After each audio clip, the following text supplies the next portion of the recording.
The signing of the peace treaty at Versailles signaled the official end of World War I, optimistically called the war to end all wars. But even during World War I, President Woodrow Wilson had feared the war was more about power and territory than peace. Is the present war a struggle for a just and secure peace, or only for a new balance of powers? One of the goals of the treaty was to break up the four empires of Europe. 9 countries were given new boundaries and independence. As a result of the remapping, Germany lost territory to its surrounding countries. The treaty demanded Germany accept full blame for World War I and pay huge sums of money called reparations to the victorious nations. Germany was also stripped of much of its military power and forced to demilitarize the area near the border of France, known as the Rhineland.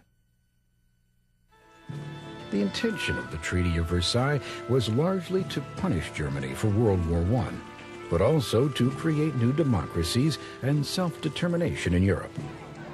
But huge war debts, hunger, and unemployment made it difficult for some democracies to flourish. In the end, the treaty that was meant to secure a lasting peace for Europe had, in effect, laid the groundwork for war. In Russian, Stalin means man of steel. The Soviet Union's communist leader Joseph Stalin certainly lived up to his name. During his rule, the Soviet Union achieved unprecedented power, but at the cost of freedom for its people. He launched a brutal transformation of Soviet agriculture through collectivization, forcibly taking over privately owned land, creating a system of state-owned farms. He also took control of manufacturing and production, creating huge government-controlled industries. Stalin created a police state in which anyone who disagreed with the government's policies could be arrested and sent to labor camps in Siberia. In 1930, Stalin began the Big Purge. So-called enemies of the people were arrested and executed. Historians estimate between 8 to 13 million people were killed. By 1939, Stalin had firmly established a totalitarian communist government with complete control over its citizens. All opposition was crushed. In Italy, similar events unfolded shortly after World War I. In 1919, dictator Benito Mussolini, Il Duce, or the Chief as he was called, began his rise to power. Mussolini became popular because he promised Italians he would rebuild Italy and create a new Roman Empire. Mussolini created a political movement called fascism, and in 1921 he became a member of the Italian parliament. In 1922, he and thousands of his fascist supporters, known as the Black Shirts, marched into Rome, demanding the Italian king give him power to lead the government. Not wanting to start a civil war, the king conceded. Mussolini was sworn in as prime minister in October. Like Stalin, Mussolini crushed any and all opposition to his totalitarian regime. At the end of World War I, Adolf Hitler was just another jobless soldier wandering around Germany. In 1919, he joined a small political party called the National Socialist German Worker, the Nazi Party. Like communists in the Soviet Union and fascists in Italy, the Nazis practiced an extreme form of nationalism, believing that the interests of their country were more important than any others, even more important than personal rights and freedoms. Hitler quickly rose to power to become the Nazi Party's leader, or Führer. In his 2-volume book Mein Kampf, My Struggle in English, Hitler spelled out his Nazi beliefs. He sought to unite all German-speaking people into a national state.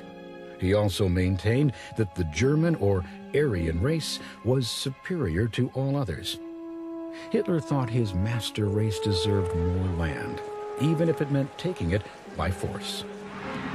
The economic hardships in Germany in the early 1930s helped Hitler and the Nazi Party gain power.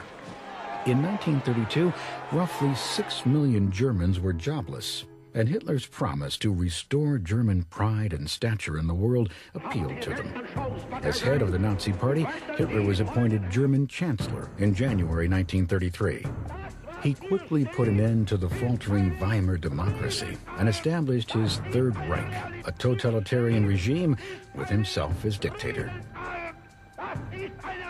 Hitler capitalized on hate and racism, blaming Jews for the economic problems plaguing Germany.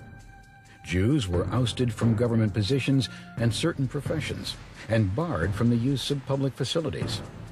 They were isolated and forced to wear a yellow Star of David. The discrimination escalated in November of 1938. Rampaging mobs attacked Jews in the street, in their homes, and at their places of work and worship.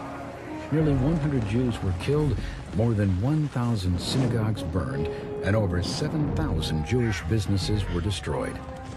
This came to be called Kristallnacht, or Night of Broken Glass.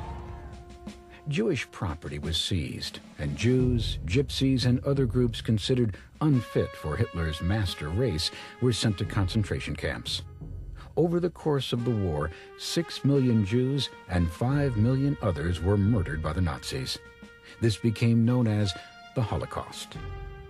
The extent of the horrors of the Nazi concentration camps would not be fully realized until the war ended in 1945. Though the young Emperor Hirohito led Japan, the true power during the 1930s was in the hands of the Japanese military. The country was gripped in a frenzy of nationalism, and like Germany and Italy, desired more land and resources for its growing population. In a surprise attack, September 1931, Japan invaded the Chinese province of Manchuria. Japan saw Manchuria as the first step in its desire for domination of China.